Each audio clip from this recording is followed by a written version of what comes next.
Hashtag why smart people in a room together keep making dumb decisions. Picture the White House. The smartest people in the country, the president, his war cabinet, the CIA director, all staring at the same intelligence. All nodding, confident, aligned, decisive. Iraq has weapons of mass destruction. They invade. Then they dig, and find nothing. How does a room full of geniuses not just get it wrong, but feel more certain the entire way down? That question is the entire subject of today's book, Wiser. Getting Beyond Groupthink to Make Groups Smarter by Cass Sunstein and Reed Hasty. Sunstein co-wrote Nudge with Nobel laureate Richard Thaler and actually ran regulatory policy inside the Obama White House. Hasty is a cognitive psychologist at the University of Chicago. This isn't theory. They've watched groupthink kill decisions from inside the Situation Room. Their argument is brutal. We love the phrase wisdom of crowds. 3 heads better than 1. But in reality, groups often make worse decisions than individuals. Not slightly worse, massively worse. And they walk out of the meeting feeling smarter than when they walked in. In this video, I'll show you 3 things. The 2 traps every group falls into.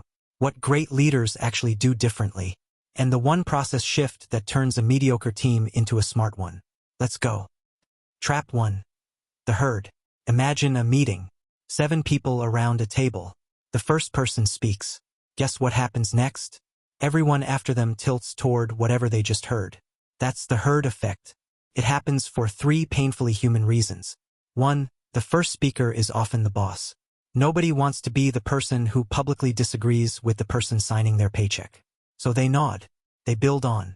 Or, worst of all, they suddenly discover they agreed all along. 2. They don't trust their own read. If your idea gets shot down, you look stupid. Better to hold it, watch which way the room leans, and then go with the crowd. 3.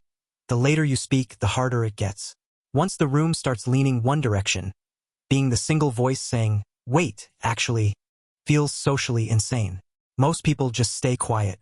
And their information, the thing that might have saved the decision, never enters the room. That's Iraq. The CIA report said WMDs. Everyone in the cabinet echoed WMDs. Nobody in that room said loudly enough, wait, how sure are we about that source?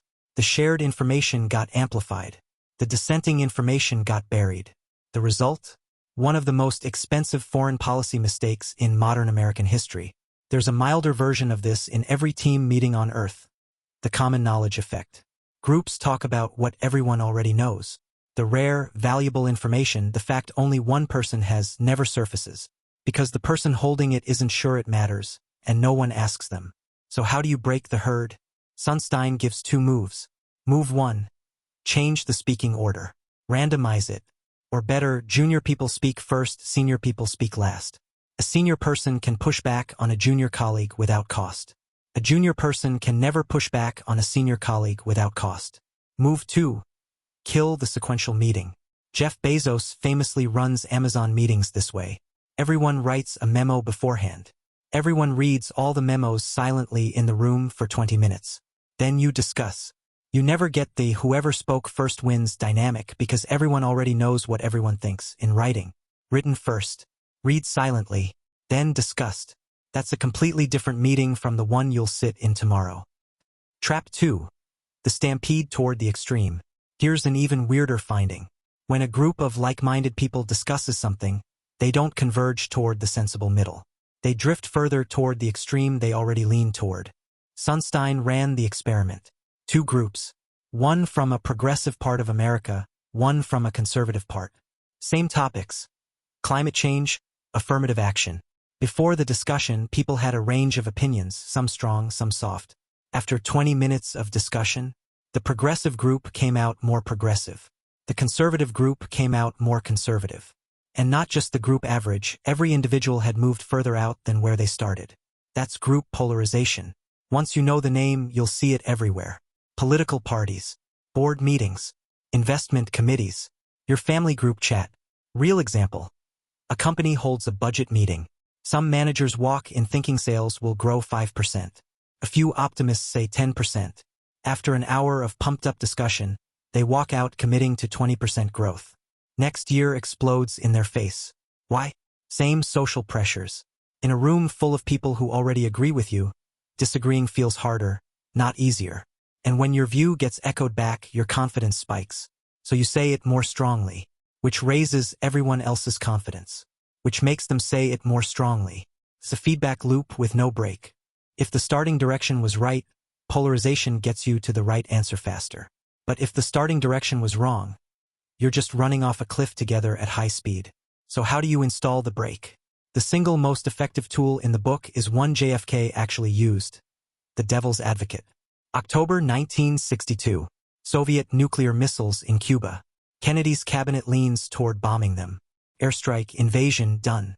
But Kennedy senses the room converging too fast on something catastrophic. So he assigns his own brother, Robert Kennedy, a single job: attack every consensus in the room. Poke every plan. Be the guy nobody wants to be. Robert Kennedy does it. And in doing it, he breaks a premature agreement that would have started a nuclear war. Instead of bombing, the US goes with a naval blockade. Crisis ends. World doesn't burn. One person, whose official job was to disagree, saved everyone. The other move: bring in outside experts, and label them as experts before the meeting starts. This is Dr. Chun. She knows more about supply chains than the rest of us combined. Now she can disagree with the room's momentum, and it doesn't feel like betrayal. It feels like her doing her job. Sunstein saw this work at the White House. For any big cross-agency decision, they'd pull in the EPA expert, the USDA expert, the DOT expert. Each had permission, actually a mandate, to speak up in their lane. That's how you keep a huge government from stampeding. What great leaders actually do differently. If you're the leader in the room, this part is for you. Rule 1 is embarrassingly simple. Talk less, listen more. There's a name for the reason: HIPPO, the highest paid person's opinion. In most rooms, the highest paid person is you. The second you open your mouth first, the meeting stops being a meeting. It becomes a performance. Everyone else is now trying to figure out what you think and echo it back with slightly different wording. If you talk first, or talk too much, collective wisdom collapses into your wisdom. And if you were that smart on your own, you wouldn't have needed the meeting. Rule 2 is more counterintuitive. Be a little anxious. Sunstein splits leaders into two personalities. Optimists. Charismatic. Relaxed. Everything's going to be great. And anxious leaders. The ones who can't stop asking what could go wrong. We love working for optimists. They make us feel safe. But Sunstein watched optimists inside the Obama administration walk straight into a wall building the healthcare.gov rollout. They underestimated the complexity, underestimated the pushback, underestimated young people's resistance. They assumed it would go well because they wanted it to go well. Then there was Nancy Ann DeParle, Obama's deputy chief of staff for policy. Sunstein describes her as fair, kind, and almost never smiling, because she was always asking the questions optimists don't want to hear. What could go wrong? Did we think about this? Why don't we have a backup plan for that? She wasn't a fun meeting. She was a smart meeting. Sunstein says everyone who worked with her walked out sharper than they walked in. The lesson: the leader you like the most is usually not the leader making the best decisions.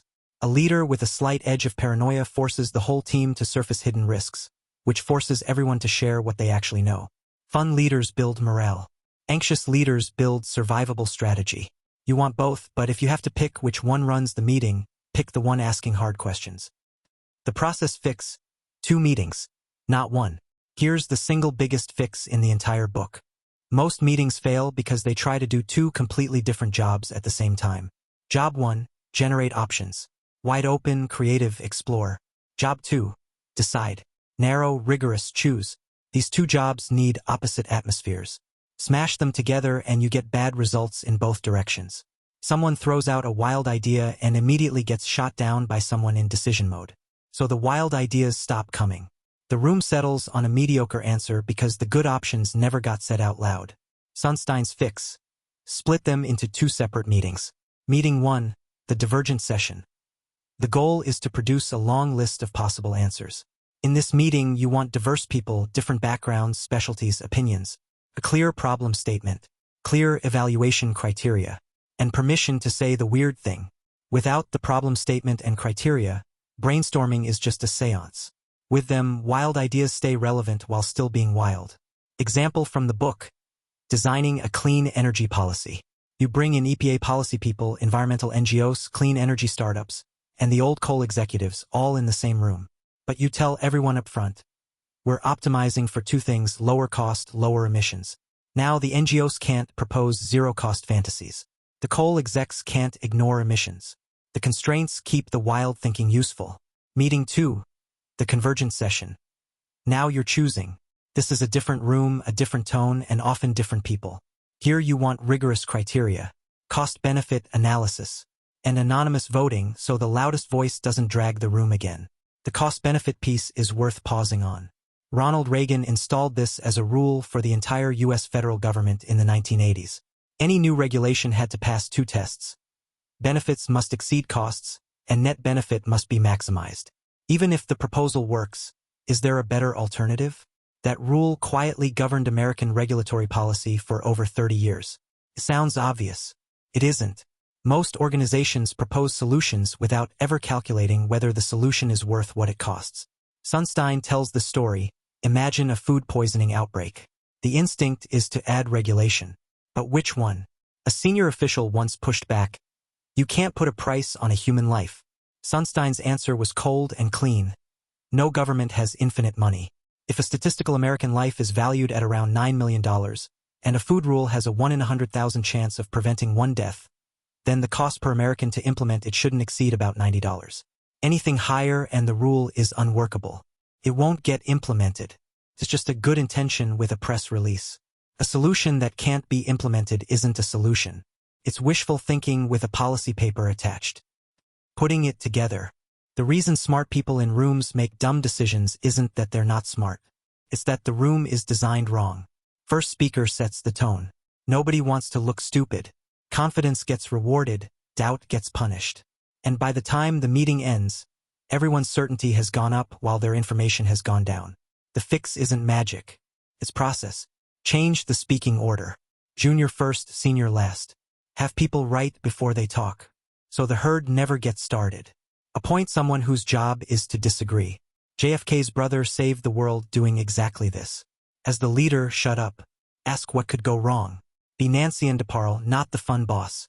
Split your meetings into two. One to open up. One to decide. Never both at once. Do those 5 things and your team stops being the room that invaded Iraq and starts being the room that stopped the Cuban Missile Crisis. So, question for the comments.